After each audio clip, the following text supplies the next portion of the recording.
trocas comerciais com os outros países são importantes? De fato são. Mas há esse comércio dentro do bloco que supre muito qualquer tipo de problema que poderia haver.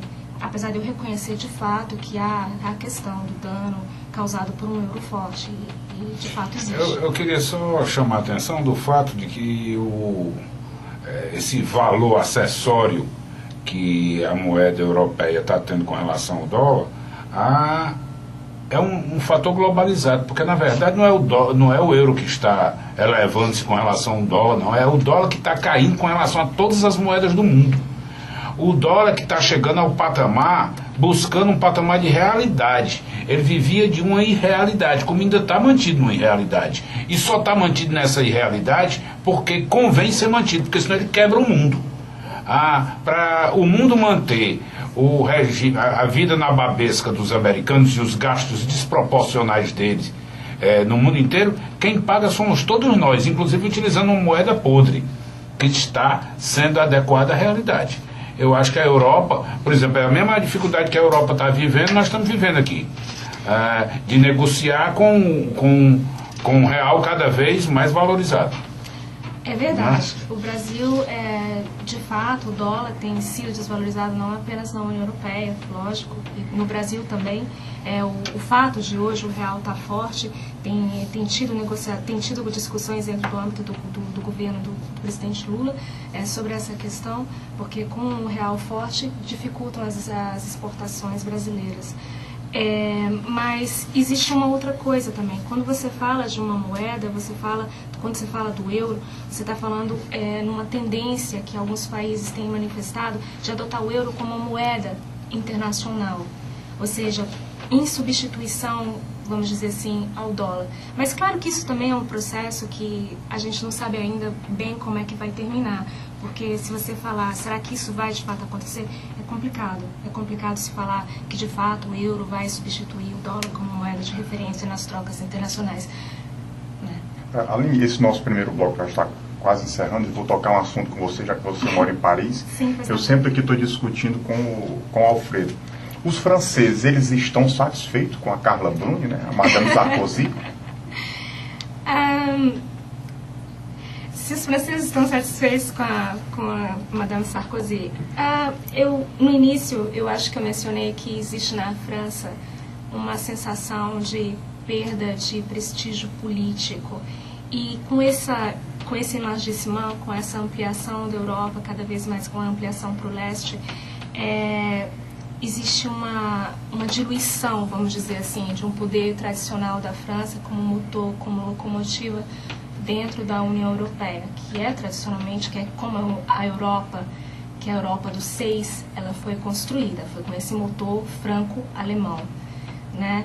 Então, eu acho que essa sensação de decadência, de perda de prestígio político e também essa sensação de vamos dizer, de degradação das condições econômicas, porque o francês, não só o francês, mas como a gente está falando da França, seria francês, sente que o francês médio sente que está perdendo o padrão de vida que possuía.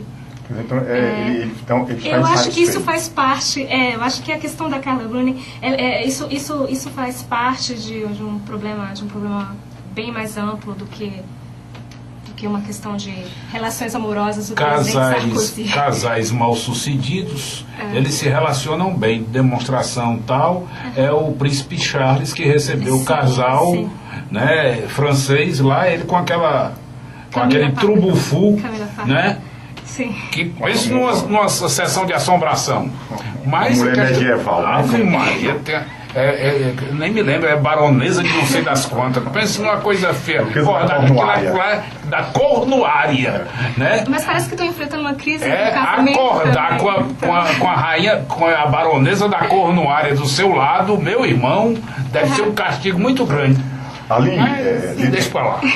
Esse nosso primeiro bloco encerrou. Eu queria que no bloco seguinte nós tratássemos das questões do poderio americano, do imperialismo dele, a influência dele tanto na América Latina como na Europa e no Oriente Médio. Pois não, tá okay? Seria um prazer. Era um minutinho só.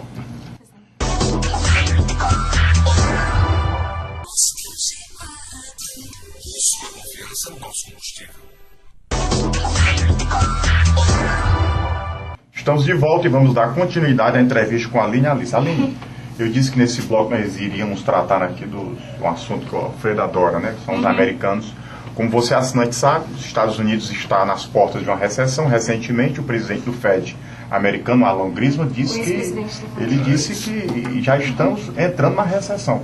Como é que fica o prestígio do americano perante o mundo? Porque ele era respeitado pela força da sua moeda e também pelo seu poder bélico. Hoje em dia a moeda americana já não é tão forte assim, mas a supremacia bélica deles ainda continua no mundo. Como é que vai ficar o prestígio do americano? É bastante interessante essa sua pergunta, porque ela tem vários viés. Existe nas relações internacionais algo que nós chamamos de hard power e soft power. O hard power se insere na questão do poder bélico, que seria o que dizem que os Estados Unidos possuem supremacia. E, de fato, possuem a supremacia no hard power. Mas, até sobre isso, a gente tem que fazer algumas observações. Porque quando se pensa, por exemplo, na guerra do Iraque, nessa segunda guerra do Golfo, se diz, será que se pode considerar que os Estados Unidos, com todo o poder bélico que possuem, incomparável, tem investido em arsenais nucleares e ogivas, bom, enfim, vários tipos de investimentos, uma nova corrida armamentista, pode-se dizer assim, mas ainda assim não conseguiram vencer a guerra do Iraque, que tem sido considerado o segundo Vietnã para os americanos. Então, será que se pode dizer de fato que o poder militar hoje em dia, nesse cenário internacional tão instável que nós nos encontramos, é o determinante nas relações internacionais? Esse é o primeiro ponto. O segundo ponto que fica é a questão do soft power. O soft power é o poder de convencer, o poder de convencimento desses países.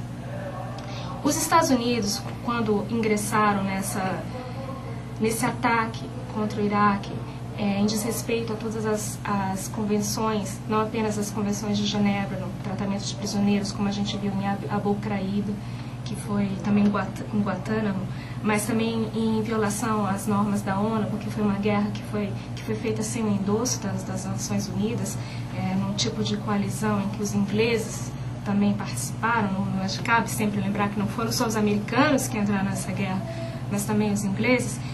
Houve uma perda de poder de convencer dos Estados Unidos, porque o cinema americano, as músicas americanas, todos os valores americanos, valores de democracia, de respeito aos direitos humanos, foram, vamos dizer assim, fizeram parte da tradição americana, do que os Estados Unidos e da influência que eles possuem. Então são várias formas de exercer um poder. É uma dimensão do poder, o soft power. E a partir do momento que esse país passa a violar os direitos humanos, passa a ser um grande violador dos direitos humanos e passa também a desrespeitar normas que foram estabelecidas com o consenso deles, porque se você for prestar atenção, quando acabou a Segunda Guerra Mundial e nasceu as Nações Unidas, ela nasce com respaldo norte-americano. E é uma das instituições que sempre contaram com esse respaldo, porque fazem parte dessa arquitetura internacional em que os Estados Unidos foram grandes criadores depois da Segunda Guerra Mundial. Então, eles mesmos hoje em dia estariam, vamos dizer, enfraquecendo essa arquitetura que eles ajudaram a construir. Hoje a Hillary pediu o regresso das tropas americanas. Uhum. O Bush, na semana passada, num lançamento tradicional de bola, num jogo como é que é o negócio com aquele taco? Beisebol. Levou a maior vaia enquanto esteve em campo, foi vaiado por todos os americanos presentes. É tipo assim, o Lula no pré-olímpico do Rio de Janeiro, né? Naquele negócio, Jogos Pan-Americanos. Eu estou todo acertando tudo agora. Mas ele foi vaiado e muito. O prestígio dentro, manifestações antibelicistas dentro dos Estados Unidos, o mesmo problema enfrentando na Europa, deixou de ser um território, o mundo deixou de ser um território tranquilo para os americanos. Não só para os americanos. Qualquer canto que um americano vá, ele é mal visto. Uhum. O esforço, a ideia de que os americanos expressavam, de uma moral que guiava o mundo, essa daí foi para a lata do lixo. Ninguém aceita esse falso moralismo mais. Na França é esse sentimento também?